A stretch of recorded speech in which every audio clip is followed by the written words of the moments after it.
تو گویا اس سورہ میں ستاروں کے طلوع و غروب اور ان کے ٹوٹنے سے گویا اس بات پر شہادت پیش کی ہے کہ تم جو اس قرآن مجید کو نجوم یا کہانت کا نتیجہ سمجھتے ہو، یہ تمہاری محض خرد باختگی اور بے عقلی ہے.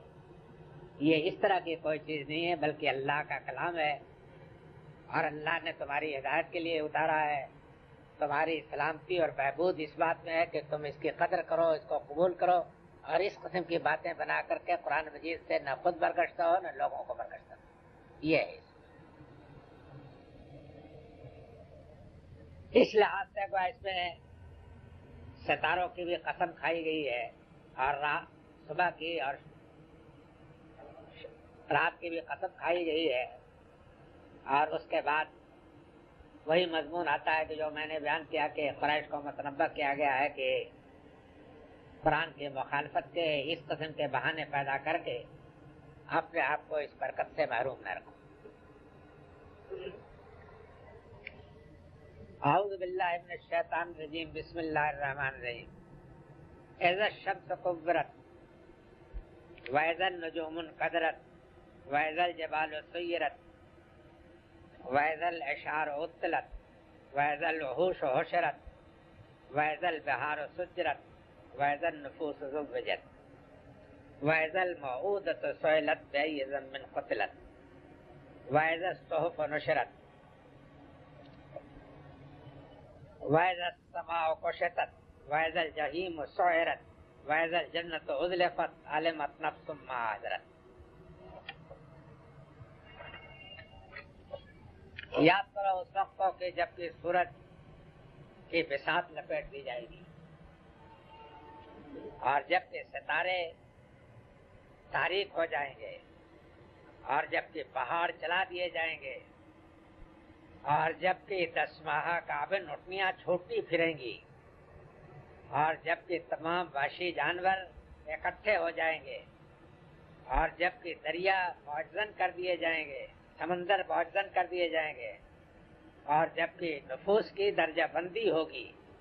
اور جب کہ زندہ درگور کی ہوئی لڑکی سے سوال ہوگا کہ تو کس گناہ میں قتل کی گئی، اور جب کہ اعمال نامے کھلیں گے اور جب کہ آسمان کی کھال کھینچ لی جائے گی اور جب کہ جہنم بھڑکا دی جائے گی اور جب کہ جنت قریب کی جائے گی، تب ہر نفس جان لے گا جو کچھ کہ اس نے کیا ہوگا.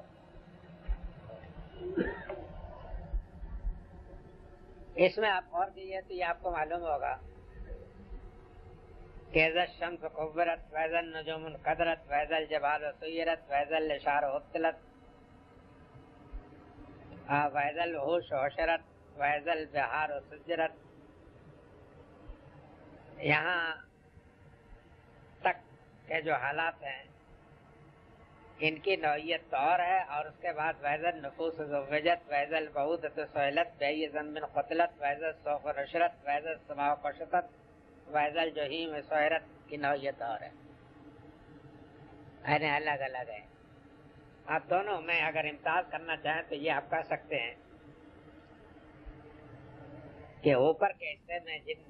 جس ہال کی تصویر کھینچی ہے وہ تو وہ ہال ہے کہ جو لوگوں کے زندہ کر کے اٹھائے جانے سے پہلے سمایا ہوگا، اور اس کے بعد اس ہال کی تصویر ہے کہ جو زندہ کرنے کے بعد جو ہال پیش آئیں گے، جو حالات پیش آئیں گے، ان کا بیان ہے. اذا الشمس كورت، جبکہ سورج کی بساط لپیٹ دی جائے گی. تکویر کے معنی ہیں کسی چیز کو گٹھر کی شکل میں باندھ لینا. سر کے اوپر امامہ جو باندھ لیتے ہیں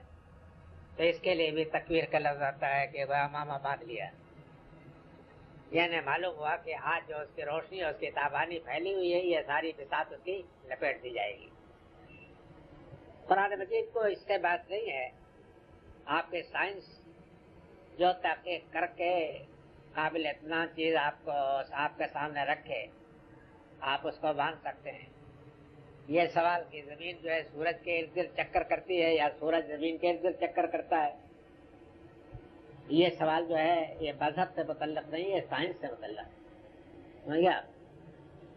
اگر گلیلیو نے ثابت کر دیا کہ فی الواقع جو ہے زمین سورج کے ارد گرد چکر کر رہی ہے تو اس کے اوپر اس کو کوئی سزا ملنے کی کوئی وجہ نہیں. اگر سزا پادری لوگوں نے دی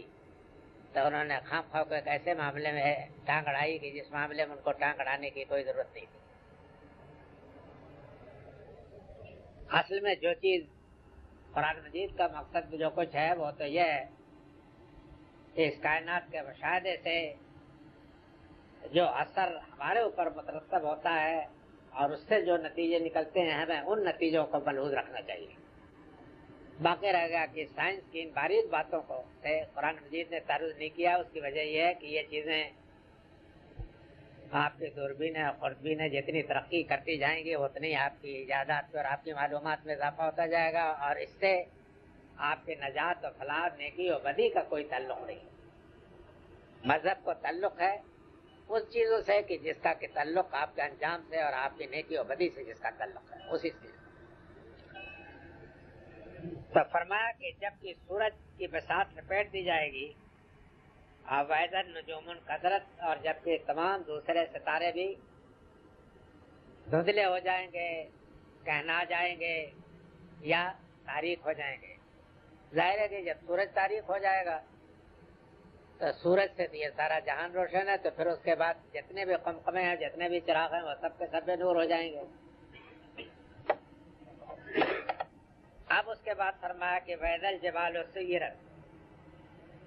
اور جب کہ پہاڑ چلا دیے جائیں گے. یہاں سیرت کا لفظ ہے, دوسری جگہ قرآن مجید میں یہاں ہے کہ جس طریقہ سے کہ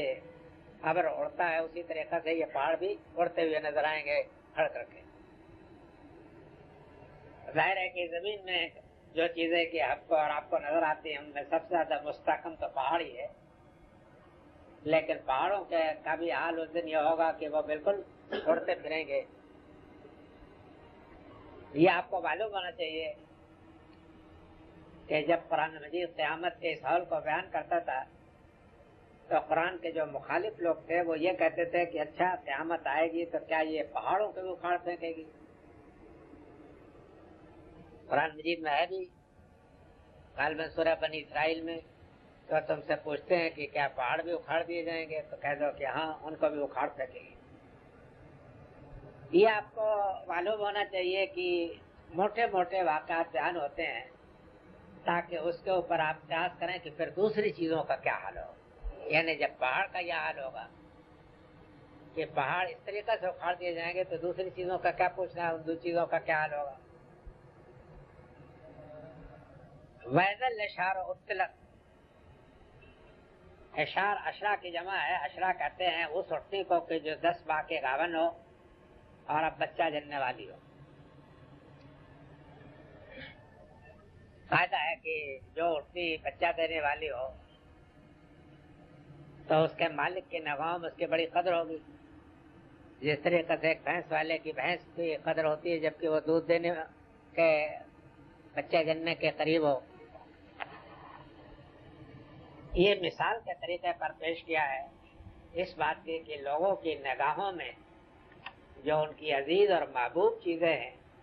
ان عزیز اور محبوب چیزوں کی بھی کوئی قدر نہیں رہے گی, وہ بھی آوارہ پھریں گی, بالکل کوئی چیز نہیں رہے گی. اس کو مثال کے طریقے بیان کیا ہے. عرب کے بدویانہ معاشرے میں جن کی اصل دولت یہ اونٹ تھے,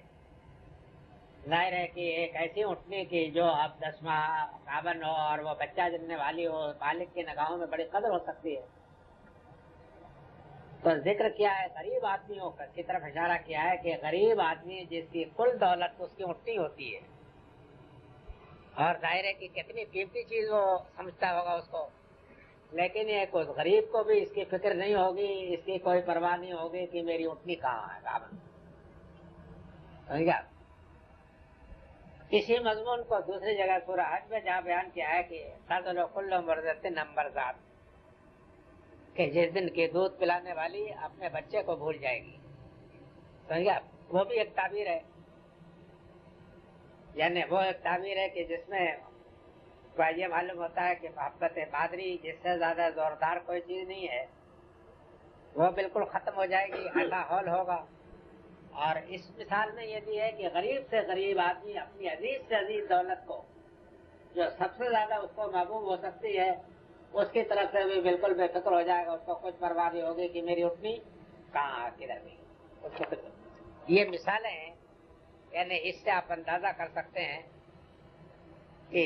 اب ظاہر ہے کہ جب جو امیر لوگ ہیں ان کو اپنے کوٹھیوں اور بنگلوں کی کیا فکر ہو سکتی ہے، جبکہ ایک غریب کو اپنی بھینس کی فکر نہیں رہی، نہیں ہو سکتی نا۔ ہر چیز جو ہے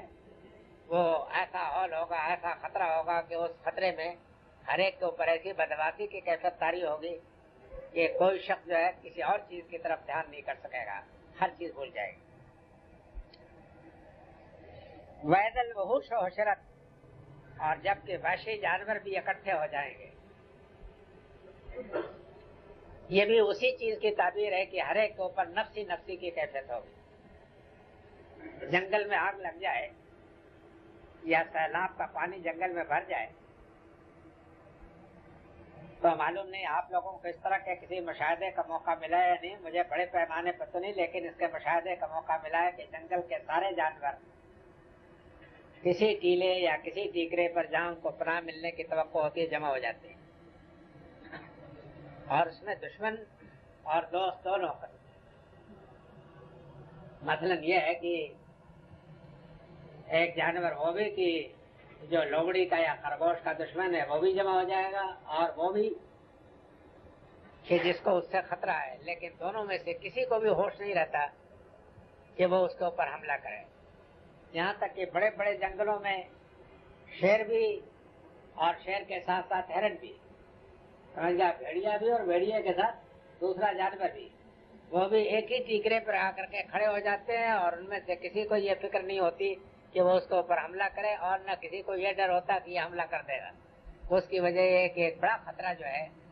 وہ سب کو تمام چھوٹے چھوٹے خطروں سے بالکل نشچت کر دیتا ہے۔ معلوم میری بات واضح ہو گئی کہ نہیں؟ تو اس دن نفسی نفسی کا یہ بیان ہے کہ نفسی نفسی کا یہ حال ہوگا کہ نہ کسی کو اپنے عزیز مال کی پرواہ رہے گی اور نہ کسی کو اپنے عزیز کی کوئی پرواہ رہے گی۔